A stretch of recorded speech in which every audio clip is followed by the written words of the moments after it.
Good morning, everybody.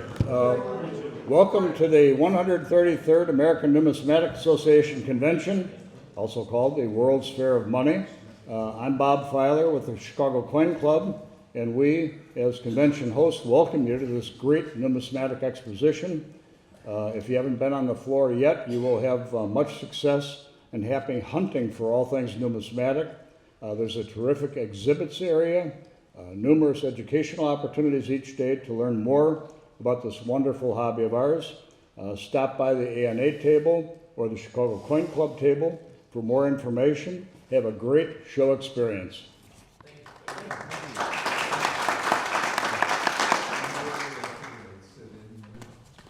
All right, good morning. Get going here. Okay, we got a packed agenda, so we're going to get right at it. I want to just call attention to a few liberty-seated things happening on the floor, if you haven't caught them already. We've got Black Cat patterns, liberty-seated patterns are at the A&A exhibit area. We've got a few things from the dealers are here. Brian Greer is here. Dave Kahn has a run of seated quarters. Actually, I saw him on Tuesday, and I looked at these coins. I'm like, they're going to sell immediately. So it's Thursday, but there are still some left. Jerry Fortin's got a $50 set coming up for sale and a dime set for sale. Andrew Mantione has a run of seated halves. So definitely check out our member dealers. Lots of good stuff on the floor. All right, so let's get going with the meeting. So we'll start with a group photo and introduce ourselves. So perhaps we should gather in back. Taking a photo. Yeah, I'm just going to take the photo. I can take it. We should fly with it. We should fly with you. I'm sorry, we should fly with you. Starting back. Go to the back.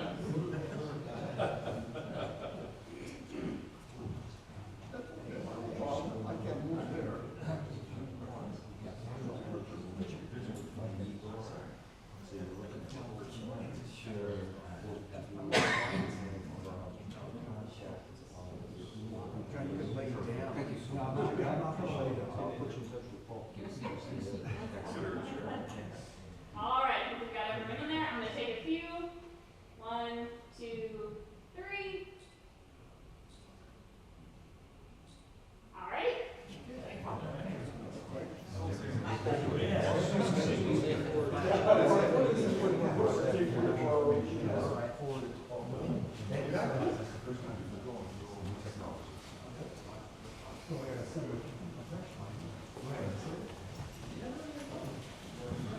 All right, well, welcome to Chicago. This is our 51st annual meeting. First one was in Florida in 1974. So let's introduce ourselves. I'm Len Augsburger, Vernon Hills, Illinois. I'm president of Liberty Seated Club.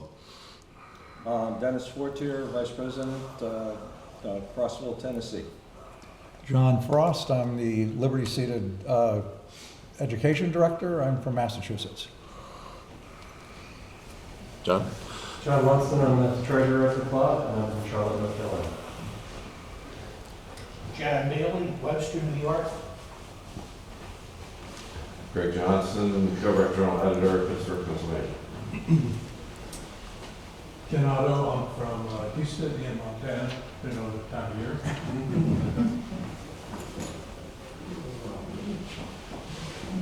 Richard Chunkus from Pembroke, Illinois. Hi, I'm just a guest here today. I'm Bill McMahon, Buffalo, New York, snow capital of these. Susan Anderson from Dayton, Ohio. I'm the class from Dayton, Ohio.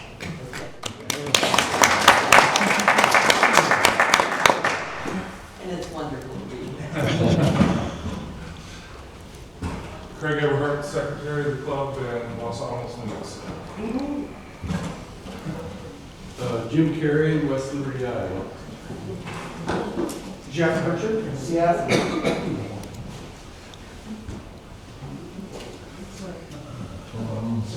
Darrell Lowe, New York, New York.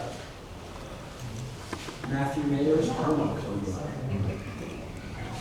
I'm Jim Galegas from San Francisco, California. Started collecting in 1985. Dale Miller from Cleveland, Ohio, and I specialize in Liberty seated dimes and orders, and particularly varieties. Mike Crescetti from Illinois. Jason Feldman from South Park. Tom Douglas White from Bloomington, Minnesota.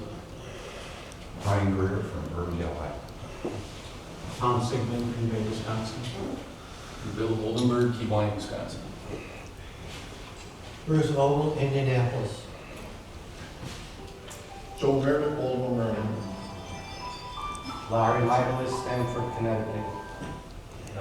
Dave Quaid from the Bay Area, San Francisco. David Dickerson from Fort Collins, Colorado. Mark Hanning from Denver, Colorado area. Vernon Pickman from Groton, Connecticut. Scott Grieg, Chicago area. Chris Sutter, St. Louis.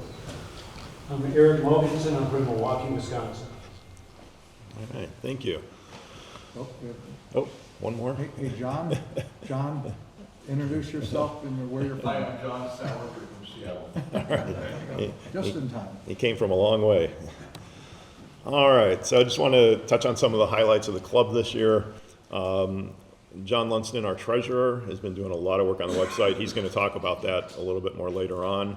Sergio Torres is now our editor for the, publisher, I guess is the right term, for the Gobrick Journal. He's doing all the layout, all the graphics. Dennis Fortier has done a lot of work on the Christian Gobrick Headstone project, which we're going to talk about later on. Ken Addo, our regional director, we're doing over 20 regional events a year. It's amazing. And we got to issue 150 of the journal. So, very good. Okay, Dennis is going to talk about some of the 50th anniversary activities. Oh, okay. Yeah, I'm very pleased and proud to say that we had a very successful 50th anniversary last year. Everybody pitched in and did a great job. We were pleased to have the A&A dignitaries and the Mint director at our open house, so we had a really great turnout. How do I forward this thing? Right arrow. Right arrow, okay. So we've got a lot of leftover 50th anniversary goodies, so please stop by the club table if you need an extra goodie bag or lanyard or anything like that. We'll be happy to supply that. So we also, after the meeting, we have some leftover old stock shirts that we're selling for $5 a piece, the gold, and one or two, and some of the old black shirts that some of the Len's wearing there. So if you want to grab a shirt for $5, this will be the time. Okay, so like I said, we had the dignitaries there, the Ventris Gibson, the Mint director, and the outgoing A&A president, Ralph Ross. Tom Urim, the incoming and current A&A president, was there, and A&A executive director, Kim Kick. We exhibited Gobrick Journal #1, which was signed by Breen, and the journal through the years, collective volumes, and lots of really, really cool stuff. Some of the pictures from that, you can see Norma there and the Mint director, and there's Ralph Ross and Tom Urim, and there's Carl Feldman. The short snorter. He had a lot of people sign his journal, so that was cool. And the teddy bears that were so generously donated by John Lunston's wife for the states, the different states. So that was a big hit, especially with the Mint director. And so it was a lot of fun. And I want to thank everybody that pitched in and made it such a success. So, that's all I got.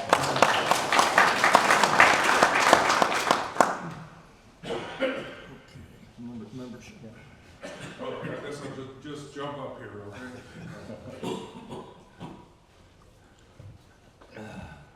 I don't know, get the next one. Hit the right arrow, yeah. Okay, so our membership is a little shorter this year than it was last year.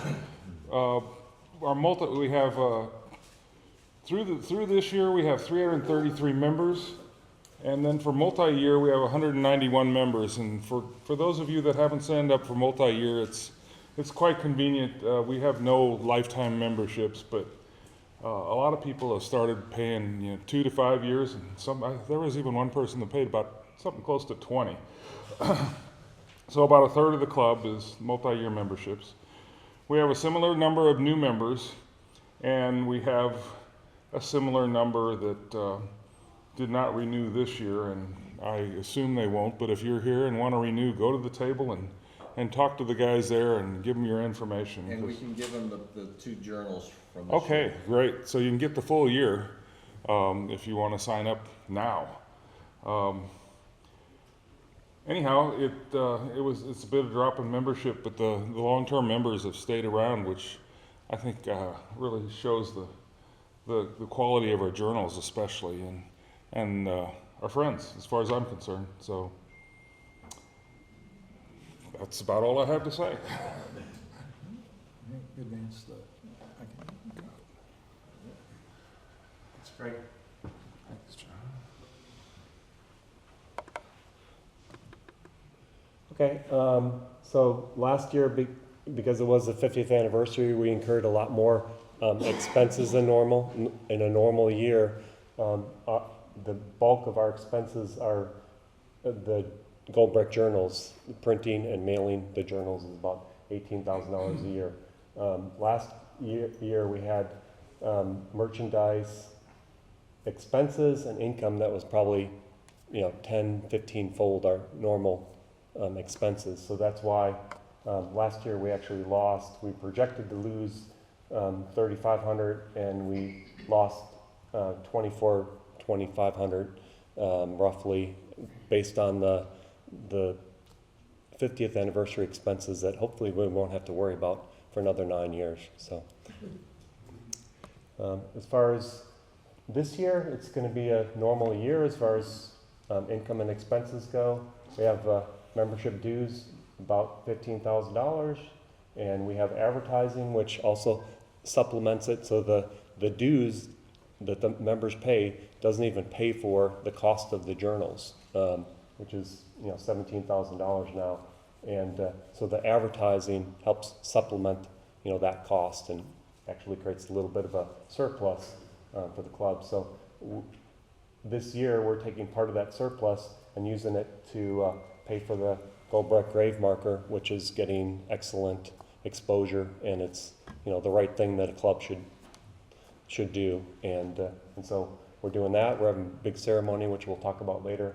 And so like I said, this year we'll make about $4,000, and we also have other income of about $1,900, and that's the interest that we get on the CDs that's sitting in the bank. But none of the expenses is for the volunteers of the club. It's all free. So every dollar that you're paying for the dues is going to the Gold Brick Journal and to further Liberty Seated for youth numinous and for industry awareness. So we obviously want to keep growing the club and maintaining the quality. As far as assets, we have $71,545 in our checking and savings account, and we have the multi-year dues, which we consider a future liability because you've paid in advance. So that's $21,000.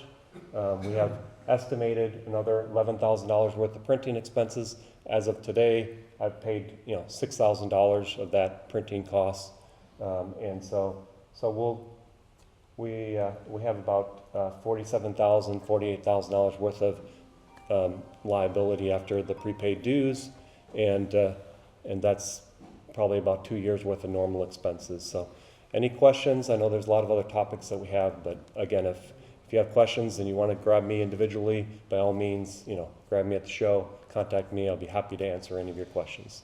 Thank you.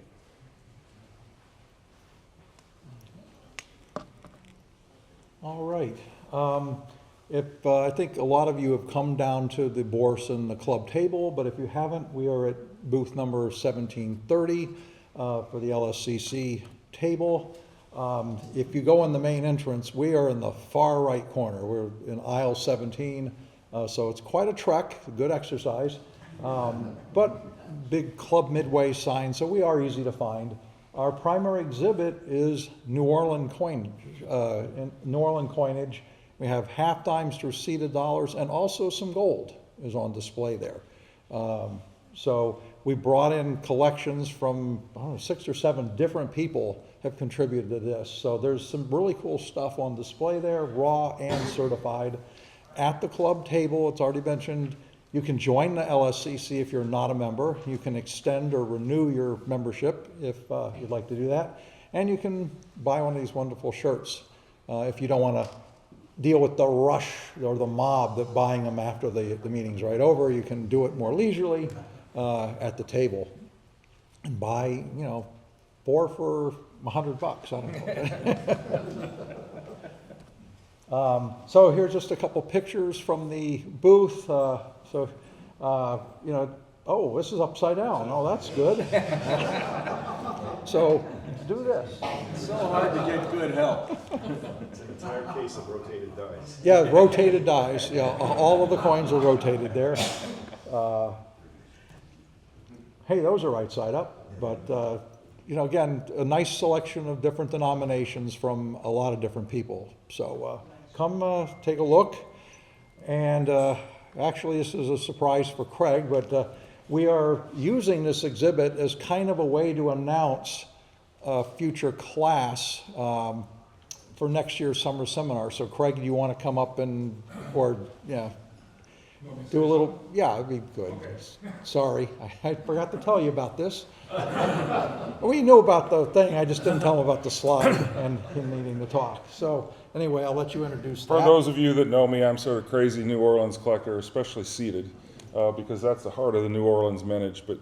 But I talked John and Len into planning the course for the next summer seminar, and it's going to completely fill up the week. We've done the seated course in past years, but this will be more variety, and it'll spread a little further than the Gobrecht and the seated issues. But I'm really looking forward to doing this, and hopefully people will sign up, and hopefully not too many of them know more than we do standing up there in front, but they will. There's always an expert somewhere in the crowd. And if you haven't ever been to summer seminar, it's a lot of fun. I can't wait to go most years. So I hope you are interested in our course or some other course. It doesn't matter to me. And by the way, I love this huge crowd. This is great. All right. You know what week it's going to be, first or second? No, we haven't. It hasn't been approved yet. I'm sure they will approve it, but we just have to make sure we get enough participants too. That's the other one, because we had to cancel some in the past. So, yeah, I have a feeling this class will sell out pretty quickly. And as Craig said, if you've never been to summer seminar, it's from the moment you wake up until very late at night when you have to just get some sleep. It's just coins and camaraderie, and it's just a great experience. So we hope we see some of you there. Next door to the LSCC booth at the BCCS table, we do a lot together, as most of you know. We've got an exhibit of the Barber plasters. These are plasters that were from the Charles Barber estate. They're currently owned by one of his great-grandsons, and are probably destined for the Smithsonian. So come take a look at those. And then Richard Chimkus did this yesterday. He goes to banks and what have you got if anything comes in? And he's put together complete collections of Barber dimes, quarters, and half dollars from circulation and from rolls and bags that he's gotten at the mint for face value. So it's quite an impressive display, and people still can't believe it when they read the signs. But come see that. Yeah. All right, Ken.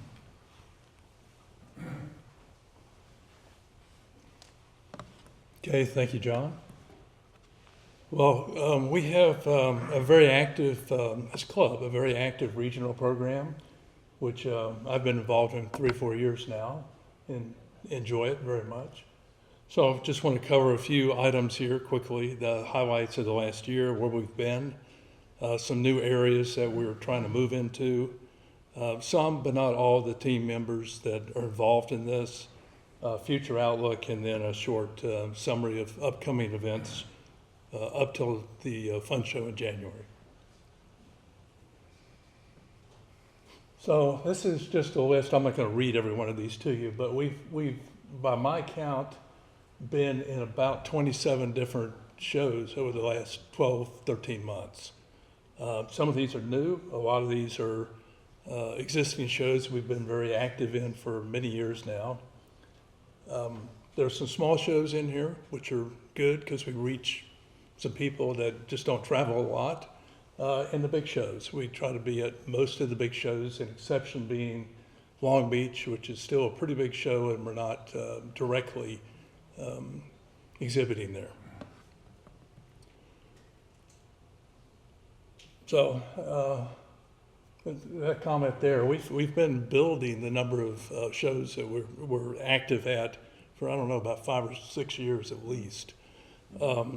New events, there was a reasonably small show in Fremont, California. One of our members set up there this July. And then I will be in the Denver Expo with another one of our members in October to try to kick that show off. It's a twice-a-year show, and this is the first time I can get there. Our regional team, myself, Dennis, John Lunston, Joe Carl Feldman, who's not here, Greg, and then we have Ernie Eli that covers Utah, northern Utah, then Ed Turnius and Micah that cover the Missouri area. And then we have several other people involved, so I haven't named everybody, but this is the core group. Oops, did I skip one? No, it's after the futures is after this. Oh, okay. Didn't know that order. Okay, so this is kind of a list. Of course, we're very active at the ANA, and we're very happy to see so many people here.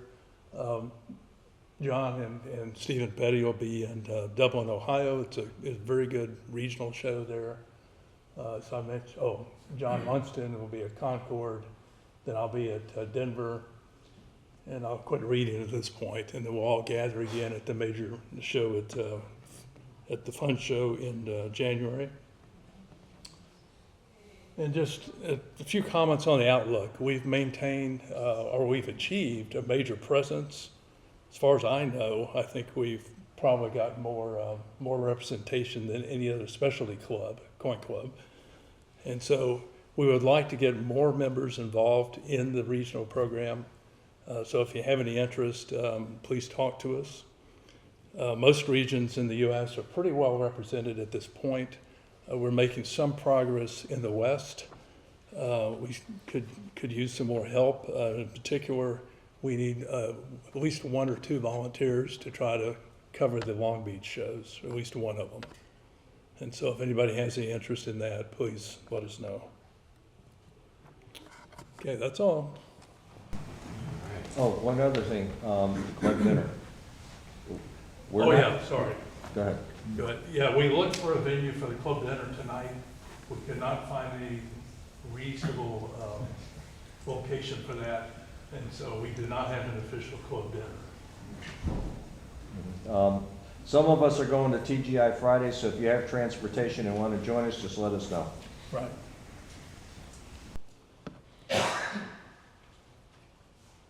All right, good day and welcome. I feel like I have to say that picture was not taken at a coin show. And I am the only one of the 3 of us here, so, you know. So you can say whatever you want about the other guys. You can say whatever you want about the other guys. So, Go Back Grill 150 is in the mail. If you didn't receive it before you came, it should be there when you get home. Want to, again, acknowledge Jim Maycor for the cover. You know, he's an artist, just thanks, Jim. Great stuff. So again, please read the journal when you get it. I would say it's a great time to be a seated dollar collector. We have a couple of seated dollar articles in this issue. Some very interesting and in-depth research on proof seated half varieties. Craig Scholey and John Danrother did. Highly recommend it. Jeff Pritchard, who did come in from Seattle to join us, as the proof seated quarter display on the featured collection. I always got to think for a minute for that one, but the featured collection. So definitely check that out. And then I'm working on the seeded quarter varieties from the survey that we did last year. And the first half of that article appears in this issue. The second half will be in the fall. Please consider publishing the Egorecht and the Gobrecht. Our fall issue deadline is October 1st. As I mentioned, we have the second half of the seeded quarter variety survey, and Dick Osborne has notified me he's planning a lengthy seeded dollar article, but we still have at least half of the space available. So if you're interested and have something you'd like to publish, get a hold of me. As noted, deadline October 1st. If you are changing your address or have changed your address, please let us know as soon as you can. Our journals are sent with pre-sorted standard mail, and those won't forward. So we need to know that as soon as you do. And we're back to John. Okay. While he's setting up the demo, you know, we have our current LSCC website, which a lot of you have seen. The new website's really going to be 3 different websites, a public website, and then a members-only part of the website that you have to be a member to gain access to, and then an administrative website where we can update things like your membership information and the events and everything. So, you know, some of the new benefits. I'll cover that. Yep. So last year when I gave the demo, we couldn't get my computer to work with the projector. So if we can,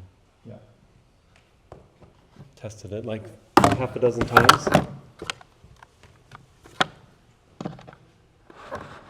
Okay, we're done. So, as John said, we have 3 websites in one. So when the non-members come to the club website, they'll just see, you know, a bunch of coins, and you can click on the coin. You can get articles. The non-members will only be able to see Gobrecht, e-Gobrecht articles, not Gobrecht journal articles. However, if the members want to sign in, and your sign-in is just your email, so you type in your email, and if you've paid your dues, if you're one of the 50 members that paid your dues, you created a password. Otherwise, it's very easy. The first time you log into the site, it just asks you if you're an existing member. If you're not, you can, or if you are, you can basically go through a series of prompts, and it will send a link to your email, and you click on it, and then it comes back and you enter a password, and it's just that easy. So after I log in, now I see my name on the upper right-hand corner, my membership number. I see exactly, you know, where I've paid to. So I'm paid through the end of next year, and if I want, I can renew just with one button. So we get a lot of questions, you know, I'm paying for multiple years. Should I pay this year? Should I pay next year? When are my dues expired? Well, it's all on the website. You know, you can have 24/7 access to all of your information. So, and again, if I want to renew my dues, I simply, you know, go into here. Do I want to renew it for 1 year, 2 years, 3 years, 5 years? Click on that, and again, you just follow the prompts, go through it. It uses PayPal, and you can pay by credit card, you can pay by ACH, and so it's just very easy. And again, by putting this on the website, we turned a manual process that took up to 6 weeks. You know, you'd mail the check to the secretary in one location, he would group all of those checks, 100 at a time, mail them to me a month later, and I would go through verify all the information, deposit the checks, and then update the spreadsheet, and then send it back to the secretary, and you would not get any confirmation of if your check was ever cashed, 6 weeks later. So this way, you go through the prompts, you get instant notification that you've updated your membership, and every time you log in, you see where your membership status is. So it's just, and it saves us so much time. So again, the long-term goal is to get everybody to pay online, and it's just it eliminates all the errors, and your information is all in one central place on the cloud. We don't store any credit card information. That's all stored in PayPal, so nothing's really stored by us other than just your address and your phone number and email, so that we can mail you the e-GoBrek and we can mail you the GoBrek journal. Let's just go back.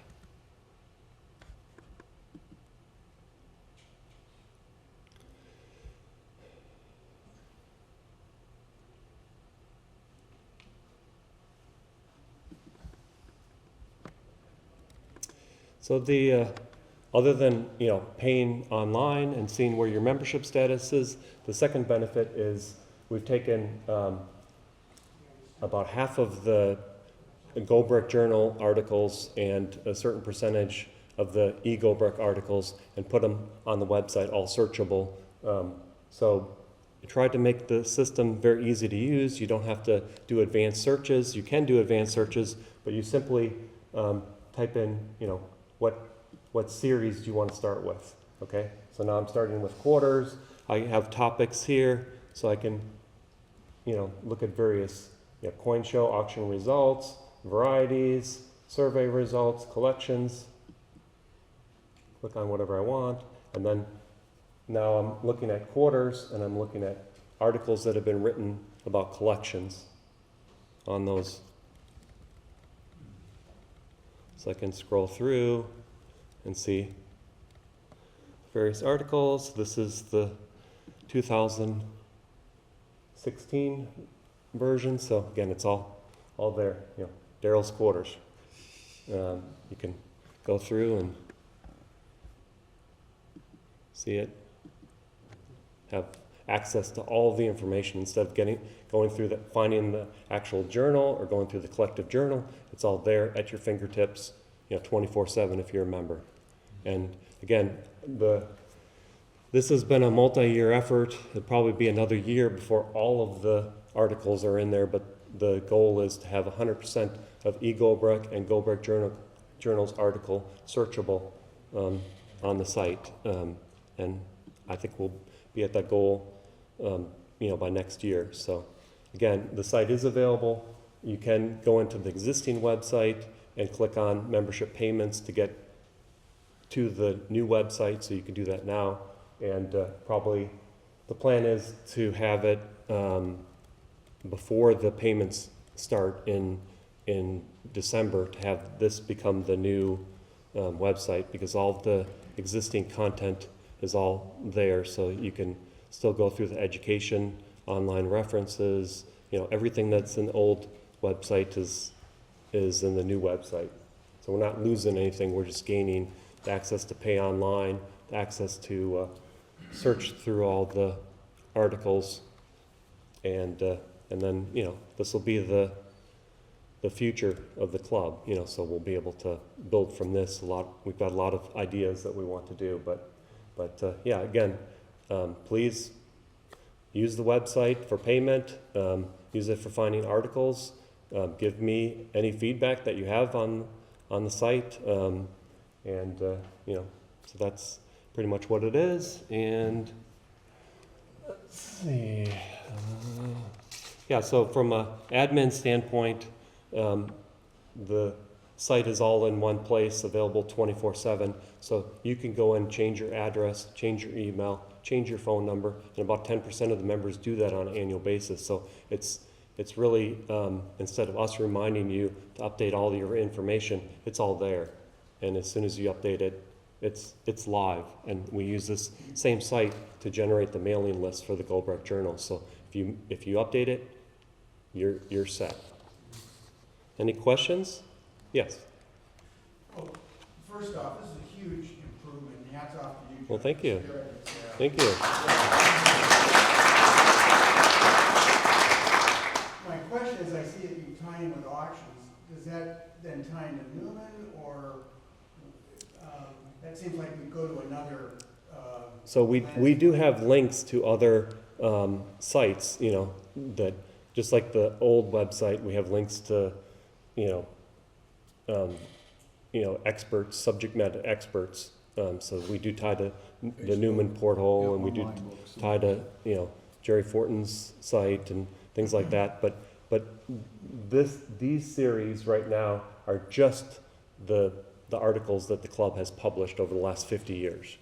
In the future, what we want to do is we want to actually have videos. So you can go into here and you can see videos of what we talked about at the same time. Now we do have videos recorded in here, annual presentations like this and other presentations, but we want to make it as robust as possible with all the information out there.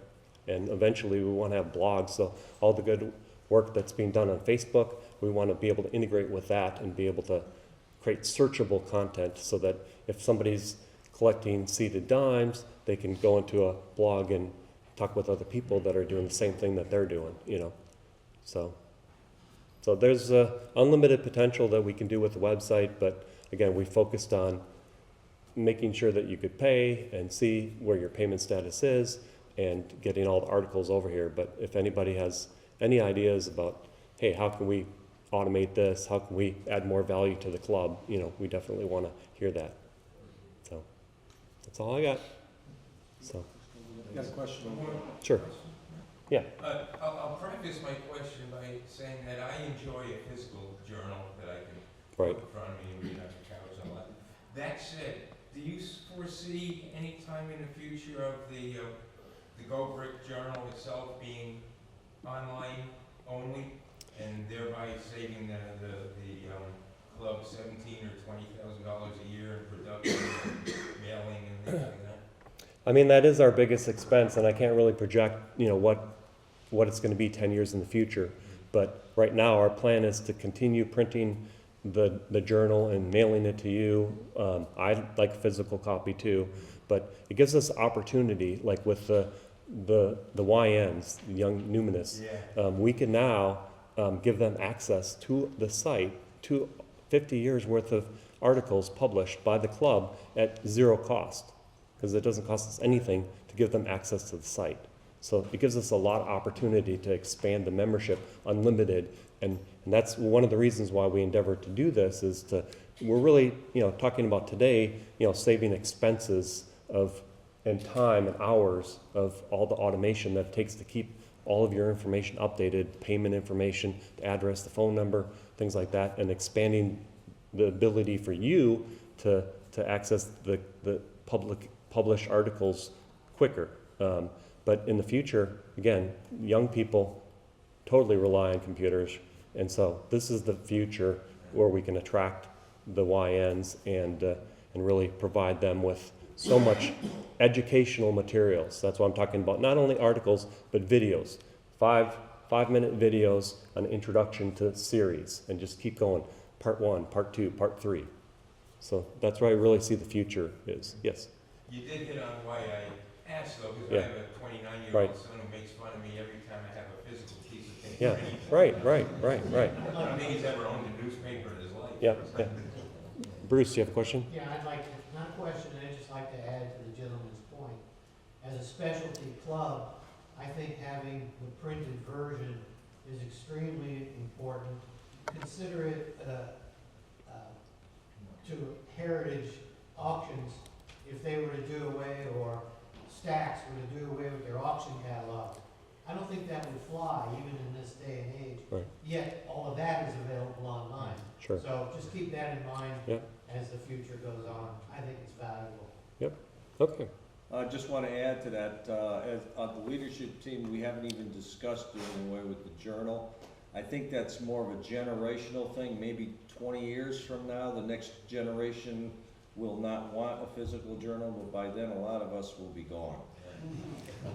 A lot of the trees may be gone. I'm sorry, Bruce, you're going to live to be 120. 101-year-old mother. Okay. Okay, well, thank you very much. Well done. Thank you. Thank you.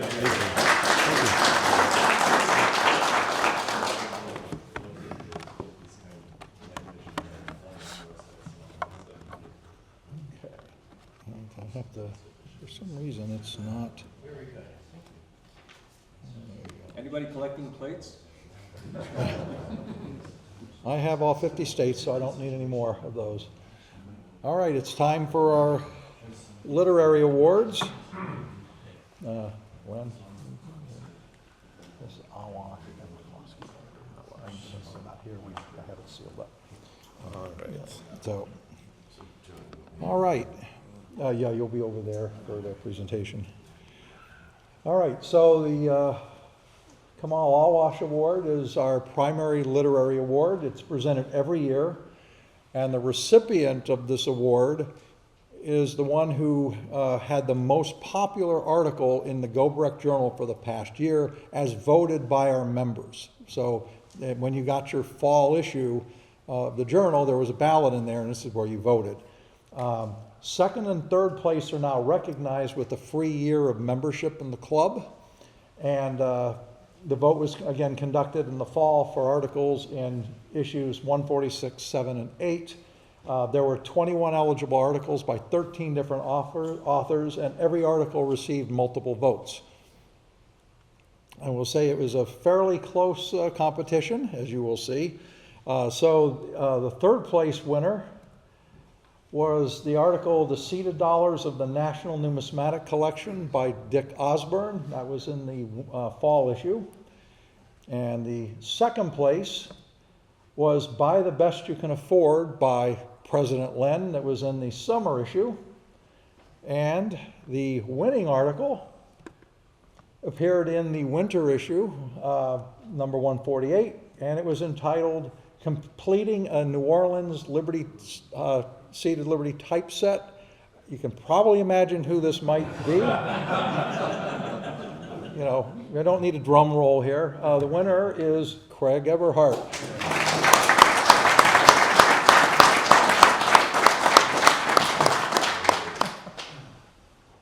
Congratulations. Somebody taking a picture? Yeah, Ken. Ken is. Yeah, get out of the projector's light.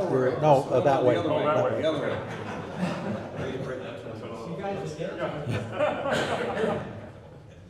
Yeah, you don't want to project yourself onto yourself. If you stand there. So I wanted to add one thing. Two people that have really helped with articles in past years, John Frost as our editor, as our publisher, and Greg Johnson as our editor. An invaluable help as far as I'm concerned. Thank you guys.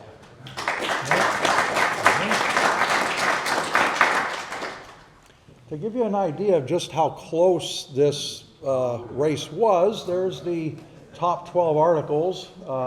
So the winning article got 39 votes. Second place, just one vote behind, and third place, 2 more votes. So the 3 votes. I did not vote for my own articles. It's too late to vote for ballot. Well, then that would make it a tie, yeah. But 3 votes separated the top 3 articles. So again, if you're not voting, now one thing we are going to do for people who are already prepaid for next year is you will be able to vote online, so you don't have to mail in a ballot. So that's going to be starting this fall, okay? So if you didn't vote because you prepaid your dues, you didn't affect this award. So anyway, the top 3, low mintage Liberty Seated Quarters by Greg, and then quarters were highly prized here. Jeff Pritchard's article on seated quarters. So again, I won't read all those. These will be in the Gobrecht Journal, the list here. So, but as you can see, a lot of articles got a lot of votes. So if you have an article about something that you find interesting, someone else is going to find it interesting too. So, all right. Our next award is the John W. McCloskey Research Award. And this is named after our longtime leader, president and journal editor, John, and our good friend and fellow August 6th person, Norma, is going to help with this announcement. So this is a yearly award for the best article as voted by the membership on dye variety analysis or other physical aspects of coinage. Again, selected by the vote of the LSCC membership for last year's. This year, there were 6 candidate articles. Not all articles are of the type that are eligible for this award. Again, every article received multiple votes. And the winning article appeared in the winter issue, 148, and it was the seeded dollars of the National Numismatic Collection, and that is Dick Osborne, who is most likely in his motorhome somewhere in some mountains or on vacation, but we do want to congratulate Dick for this article. So congratulations to Dick. And he doesn't know about this yet, so. So you want to get a picture of, did you get it? Norma, get a picture with, Gotta have Norma in there. yeah. I had one, but I'll take another one, make sure they're looking at me. There she goes. There. Okay, I gotta go. Thank you. And the voting result, this one was more of a runaway win, not a total runaway, but a solid win, 68 votes. And then another article by Dick and Brian on 1860 dye marriages was in second. So you can again see, but I mean, the least voted on article got 32 votes. So people really liked these articles. So that's a great thing. All right. And our next award is, we introduced this last year for favorite featured collection. Again, this is just the second time we've given this award. It's for the favorite centerfold featured collection in the Goldbrecht Journal, and again by vote, and for last year. And the winning article appeared in the winter issue, or the winning collection, and it was a Liberty-seated New Orleans typeset. And again, we can probably figure out who wins this. Craig. So.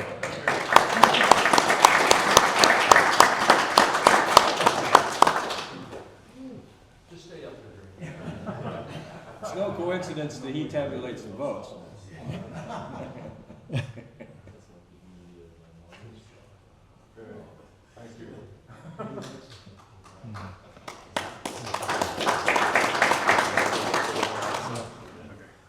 All right, you're up, Len. All right, so we have a President's Award this year. We don't do this every year, but we're doing it this year. All right, so this recognizes extraordinary efforts for the club, promoting coinage, selfless volunteering, and just bringing energy to the club. So this year, 20-year member joined in January 2020. He does the e-Goldbrecht for us, and he's greatly expanded the e-Goldbrecht circulation. I think it's gone from about 700 to 1,300 or something like that. So really great outreach, and he's maintained monthly publication, even though he was in the hospital for a while, and we told him you can take a month off, and he's like, no, I can still do this, and he got it done. So a big thanks to Paul. Unfortunately not here today, but in any case we wanted to recognize that.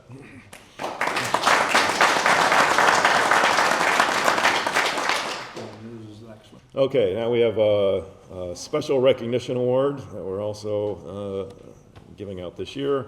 Longtime LSCC officer, started as regional director in 2009, was Hall of Fame chairman, currently vice president, and I think you know who it is by now. So I'll just say Dennis. Greatly expanded the regional program. I mean, we just started as, informal meetings in Baltimore, and now we're 27 locations a year. It's just, thanks to Dennis and Ken, that's really remarkable. Dennis also headed up our anniversary medal programs, founded the Seated Half Society. I think it would be great to have one of those for every denomination, but the Seated Half Society is a great start.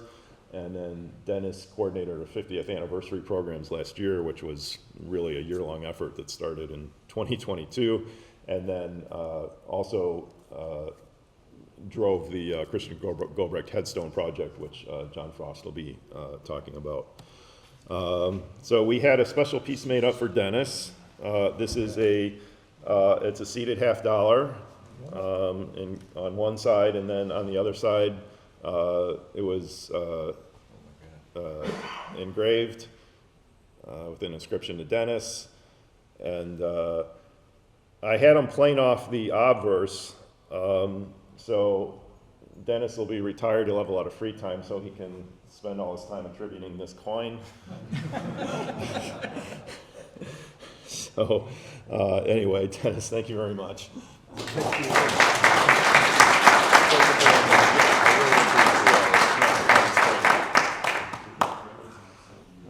want to say anything before we go on? We haven't announced it, but I've been involved in one capacity or another for the last 15 years. I've enjoyed every minute of it, but I've decided it's time to take a break, so I will not be running for vice president this election cycle. But I thank all of you, the members who have supported the leadership team. I think we have the best leadership team that the club has ever enjoyed, and it's been an honor to be part of it. It's been an honor to learn from these great numismatists, and I'll still be involved with the regional program working under Ken, but I need to step away and take a little time for myself. So really appreciate all the support over the years. You guys have been great, and the leadership team has been so supportive of any ideas that I've come across to brought it forward. So it's been an honor. Thank you.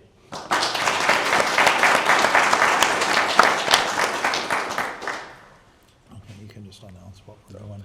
All right, and I should also announce there will be a club election this fall, so anyone interested in running or nominations, just let one of us know, and we'll get the names on the ballot. Okay, all right, we've got a couple items to auction off here, which I guess we're going to do after the program. Okay. All right. So there's a couple things.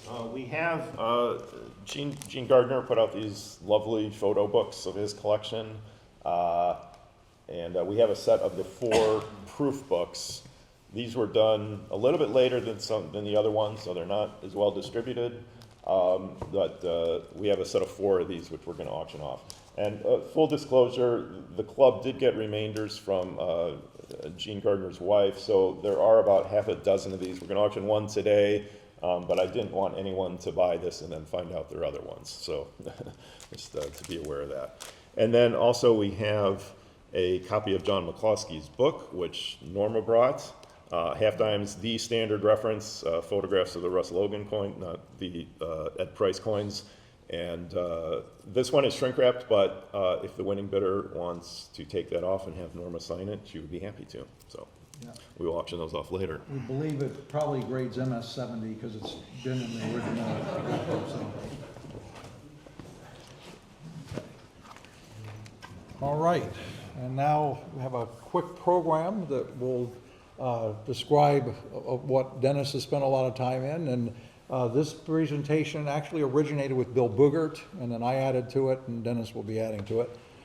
So Chris Gobrecht, just a little background, he was born in 1785 in York County, Pennsylvania, in the borough of Hanover.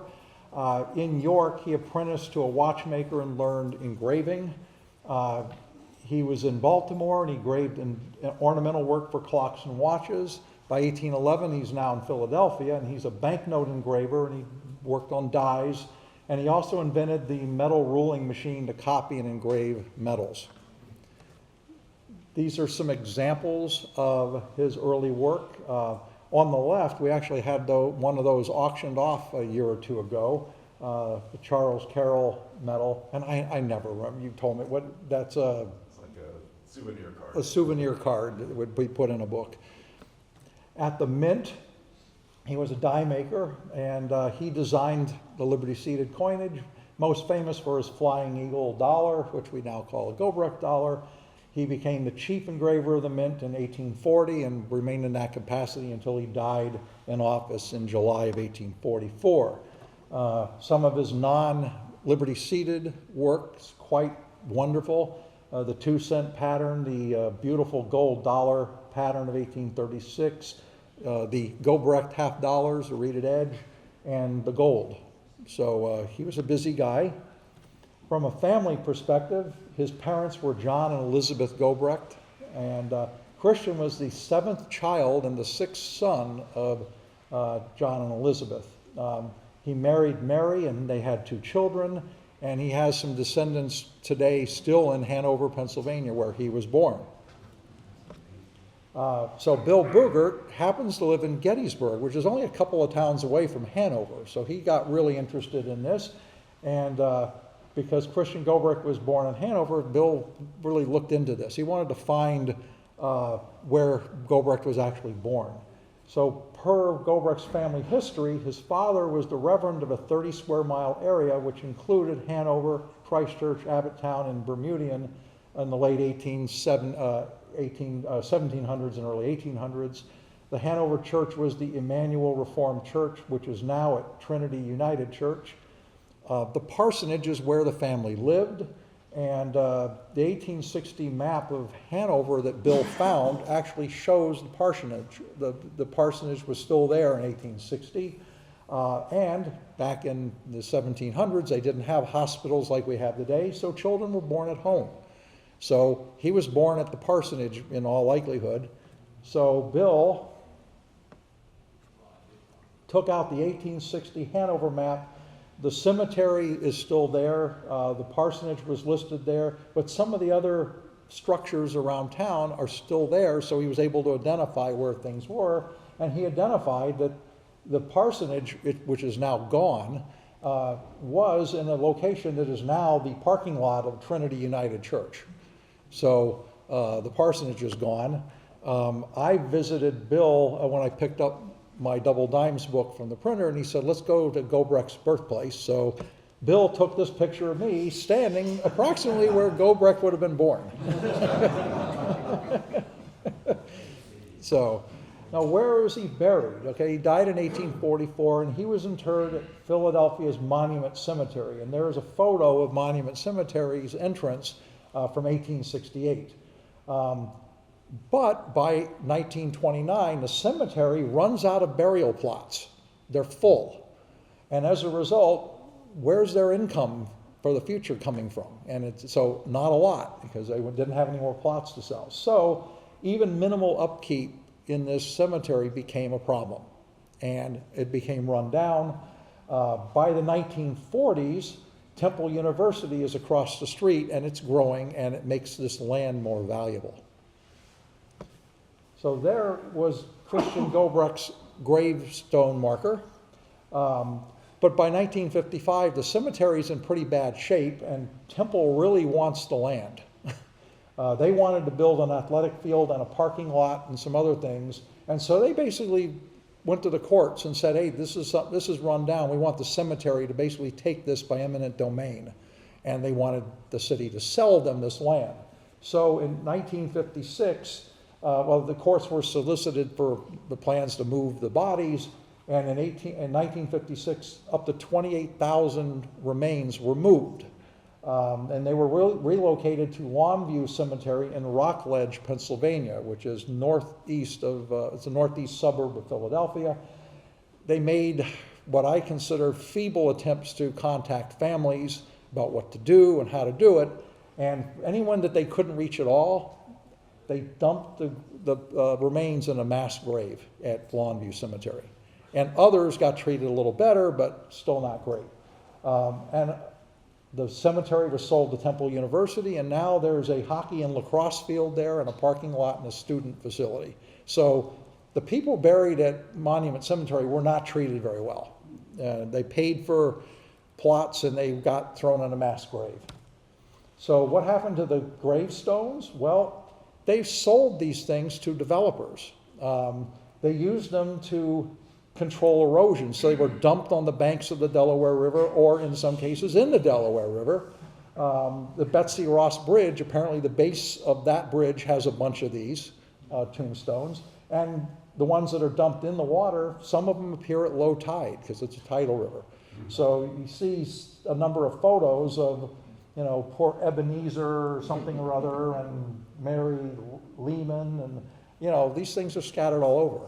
And we've tried to get Dennis to put on his scuba gear and go in the river and try to find Gobrechts, but he hasn't done that yet. So Bill says, I want to find where Gobrecht is buried in Longview Cemetery. So he went there in the fall of 2007, and Longview Memorial Park, or the Broadlawn section, there it is. So Bill went there to look for Gobrecht's grave. He did not have success. I mean, there's nothing there. So he went home, regrouped, and wrote a letter to the cemetery saying, what the heck, you know, what do we do here? So, but he heard back, he got where they were, and they said, come to the office. So in the next spring, he went to the cemetery, and he had success. So, so Bill kind of drew a map, and what he did is he talked to the cemetery office, and they said, well, you know, here's where he is, and they drove out to the site, and the guy dug up the grass over the marker, and there's Christian Gobrecht's marker. And Christian Gobrecht, Mary, and his two kids are buried there. You can see that tree there was there in 2008. I went there in 2018, and that tree had been struck by lightning the prior year, and so it was gone. It was a stump. But again, I went to the cemetery office. I said, he's at Broadlawn, section 26, lot 136, section B, grave 97. The guy drove out in a Cushman. He got out, and he just said, like this, okay, here, he's right here. And he took out the shovel and dug out the marker. It's a small marker, but very plain, very unimpressive. And I created a map using Google Maps from the entrance, and I put trees and stumps, you know, so you know, there's a way to get there. But but Gobrecht deserves better than that. He was not well treated. So I was talking to Bill, and Bill told me, you know, we really ought to try to do something to fix this, or to at least make it better. So Bill had the original concept of giving Christian Gobrecht a new marker. And so I told him I was going to go to the cemetery. So I talked to them, and I had just some preliminary discussions. Like they said, well, it can't be above ground. If you want something above ground, you have to exhume the bodies, because we mow that area, and it costs money, and you got to get the family and all that. So if you want something better, you can. This is the maximum size. So we discussed it with Bill and Dennis and I, and Dennis took this on as a project, as he's done so many times. So I'm going to let Dennis take us from there. Yeah, as John said, we couldn't put a gravestone there, so we went with a marker. And in discussions with the graveyard, they wouldn't take something through the mail or anything like that, so we had to use approved grave marker, what do you call them? Suppliers. That'll do. To have this done, and they gave me a name. I went with the name. Price wasn't too bad, $1,900 overall. So they said, well, what do you want on it? So this is what I came up with. Christian Gobrecht, 3rd Chief Engraver of the U.S. Mint, 1840 to 1844. Wife Mary, daughter Rebecca, son Charles. In grateful recognition, the Liberty Seated Collectors Club, and of course, a Gobrecht dollar. I think that's a simple, dignified tribute to Christian Gobrecht. And we are going to have a ceremony, an unveiling ceremony, Wednesday, November 13th, 2024 at 1 p.m. That date was chosen because it's the day before Baltimore, the Baltimore show opens up. So we're hoping as many of you club members that are planning to go to Baltimore will take the extra day and join us there. All the information is in this issue of the Journal. It's also featured prominently in the E. Goldbrecht starting last month, and will continue to do so until the November timeframe. The map, as John said, is on the website, but I'm sure you'll be able to find us. We'll be out there. Okay. Okay. We're hoping to have some dignitaries. We have high hopes for A&A dignitaries to be there. We are attempting to reach out to the Mint to get some Mint personnel out there to help us celebrate this, and hopefully we're going to have this all written up in some of the coin publications as well. I think it's a fine tribute to Christian Goldbrecht, who's done so much for the hobby. We love the coins we love, and as a club I think it's right that we're doing this. So it's been an honor to be part of it. Bill has done tremendous work finding Christian and his family and getting this whole project started. So it's been a good ride, and it's been a lot of fun.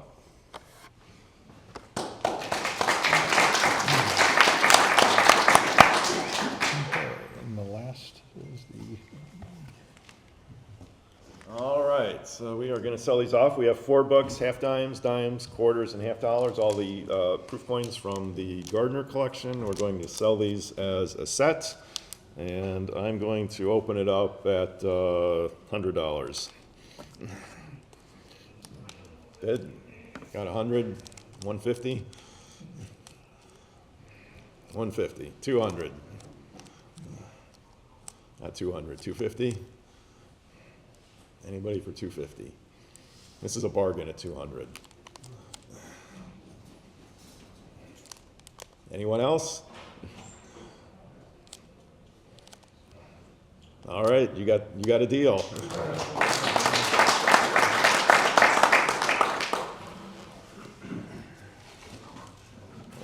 can just settle up with John afterwards. No, we have one more. Yes. All right. The halftime book by Russ Logan and John McCloskey, the standard reference on the series, authoritative, well photographed, coins from the Ed Price collection. Let's open this at $100. Any takers at 100? Got one. 150? Got 150 up here. 200? Anyone at 200? All right, we got it 150. Norma will sign that if you like. Yep, absolutely. All right, congratulations. Thank you. Happy birthday on it, right?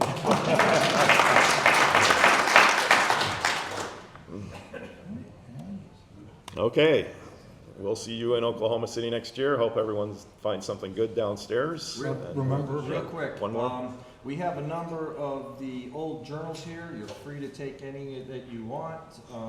We have a number of the, I want to say at this point, obsolete shirts, the gold and the old black ones, $5 a piece.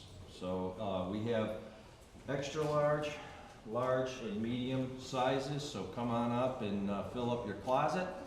And I guess that's all. All right. Oh, and also anybody interested, we're having a Seated Half Society gathering immediately after this.